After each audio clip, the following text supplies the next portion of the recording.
1장 준비하면서 느꼈던 게 주인공 교체기라고 해야 되나요? 예수님이 이제 복음서에서 주인공이 오면 이제 슬슬 주인공 교체가 돼서 성령님으로 사실 주인공 교체 되는 느낌이 있거든요. 키퍼라는 이제 학자는 사도행전 1장부터 28장까지 각 신별의 주인공들이 있을 거다. 그 주인공은 한 분이다. 성령입니다. 이렇게 되게 멋진 말을 쓰는데 제자들이 믿었던 주인공은 사라지고 보이지 않는 주인공이 새로 오시는 걸로 이해가 될 수 있겠네요. 그러면은 욕망이 깨지는 게 혹시 2장에서의 역할인 건가요? 약간 변화된 모습이 보이잖아요. 그 욕망은 끝까지 가는 건지. 끝까지 가지는 않죠. 그리고 욕망만이 아니라 시대의 어떤 어려움들, 타 문화권, 타 종교의 그런 차이, 특히 또 유대인들 중에서도 이방계 그리스도인과 유대계 그리스도인들 사이의 그런 갈등들도 다 이게 성령이 극복하는 거거든요. 제가 이걸 어떻게 설명이 될까 이제 고민을 했습니다. 지도자의 교체, 지금 말씀하셨잖아요. 리더십의 교체인데 우리나라 이제 대선 끝나고 나서 보면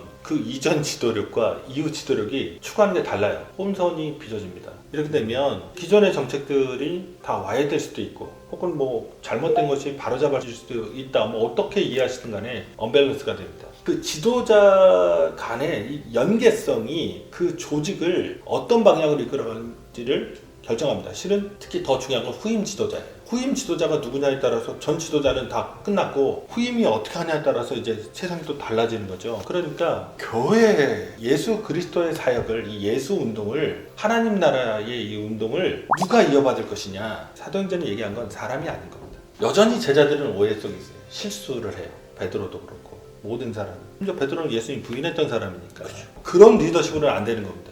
성령이 주도하시기에 교회가 교회될 수 있었다는 거예요. 이게 중요합니다. 그러니까 리더십이 예수에서 성령으로. 그러니까 연계성이죠. 보통 우리가 사도행전 얘기할 때 성령을 예수의 영이라고까지 부르잖아요. 그러니까 새로운 시대도 예수 그리스도와 동일한 정신으로 교회가 교회됨이 일치성이 유지되고 그리고 이제 보편적으로 성령이 활동하심으로써 이 세상 안에서 교회가 교회답게 성장하는 이야기.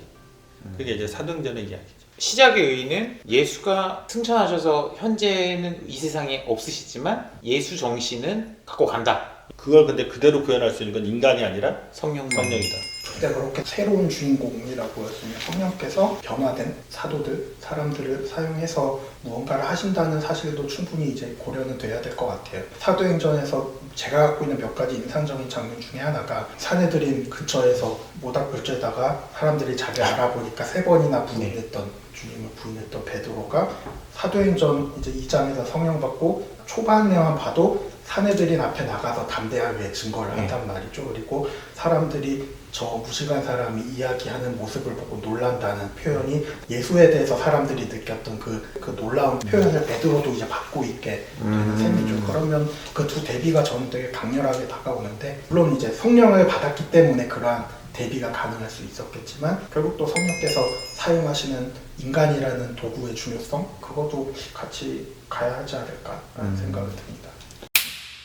1장 8절이 상당히 1장에서나 사도행전 전체에서 상당히 중요한 고백 중에 하나인데 많은 분들이 궁금해하는 거죠. 도대체 여기 땅끝이 어디냐? 사실 오늘 저는 이거 하나 얘기하려고 이제 여기 왔는데 네. 이제 저는 외전이기 때문에 네. 교수님 얘기 충분히 먼저 말씀 듣고 나서 저는 외전으로 땅끝 이야기를 하면 좋을 것 같아요. 네. 로마 제국의 땅끝은 뭐 변방 지역이죠. 변방 지역에 그 당시에는 이제 스페인까지 이제 확장된 형태니까 스페인이다 뭐 이런 얘기도 있지만 기본적으로 사도행전 구도 안에서는 로마로 끝나잖아요. 로마까지 그러니까 제국의 심장부, 그러니까 모든 길은 로마로 통한다 그런 말처럼 세계를 다 집어삼키고 세계를 좌우하는 이 로마가 땅끝이라고 이제 전체 사도행전 구도 내에서는 맞다고 봐야죠. 근데 이제 여기서 이제 또 한 가지 제가 드리고 싶은 말씀은 아주 역설이잖아요. 시골 변방 갈릴리에서 시작한 그리고 제3류 국가인 식민지의 어떤 도시인 예루살렘에서 시작한 복음 사역이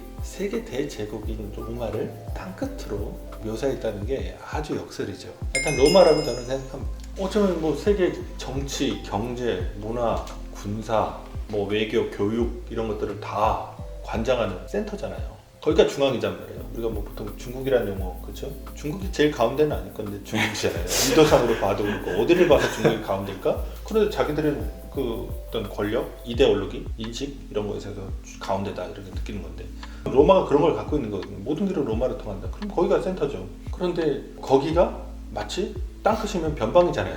저거 변들이다. 뭐 이런 식의 표현으로 가능한 거죠. 방향성 이제 예루살렘이에요 중심지는. 그러니까 놀랍게 그 복음의 변두리를 향해서 제국의 심장부인데 거기서 모든 세계에서 중요한 일들은 다 결정되는 거잖아요. 얼마의 세금을 유대에서 거둘지, 또 어느 지역에서 군사 활동을 벌일지, 뭐 이런 것들이 다 결정되는데 복음으로서는 거기가 마지막 변두리 지점이다. 어쨌든 근데 방향성은 있어요. 그러니까 디렉션은 로마를 향해 가는 겁니다. 그리고 또 땅끝이라고 하는데 또 하나 생각할 것은 글로벌이에요. 그 예수의 운동은 어떤 한 유대의 분파, 그러니까 유대인들만 상대하겠다는 게 아니라 이 누가의 신학에서 이 땅이란 주제는 전 세계로의 확장을 그리고 있다. 그러니까 사도행전이 땅끝이라고 해서 로마로 끝나지만 딱 로마에서 끝내자 이런 얘기는 아니잖아요. 제국 전체를 확장하겠다는 그런 것이니까 일단 땅끝은 세계화, 전체 복음이 세계로 퍼져나가는 것. 그리고 그러면서 그 당시의 역사를 보면 로마로 땅끝을 이제 지정하고 있다 말씀드린 겁니다. 누가의 신학 혹은 사도행전의 신학은 예루살렘을 중심으로 하지만 전 세계를 땅으로 복음의 전파를 확장성을 지지하고 있는 모습을 띠고 있겠네요. 그렇죠. 1장 8절이 그걸 잘 얘기하는 거죠. 지금 땅끝과 관련해서 사도들이 그러면 정말로 이 사도행전 1장 8절에 땅끝까지 복음을 전파하라 예수님의 명령을 정말 지켰나? 현대인의 시각에서 보면 사도들은 그 명령을 못 지키고 세상을 떠나게 되잖아요. 로마 제국이 지금 관점에서는 전 세계에 뭐 특히 일부분밖에 안 되니까. 사실은 사도들은 땅끝까지 복음을 전했다라는 걸 제가 결론적으로 이야기를 좀 하고 싶어서, 다만 우리가 사도들의 행적을 역사와 신학을 구분할 필요는 있지만 어느 정도 역사적인 선에서 대략은 이제 파악을 할 수 있다. 그런 자료들이 이제 우리에게 남아있다라는 말씀을 좀 먼저 드리고 싶고요.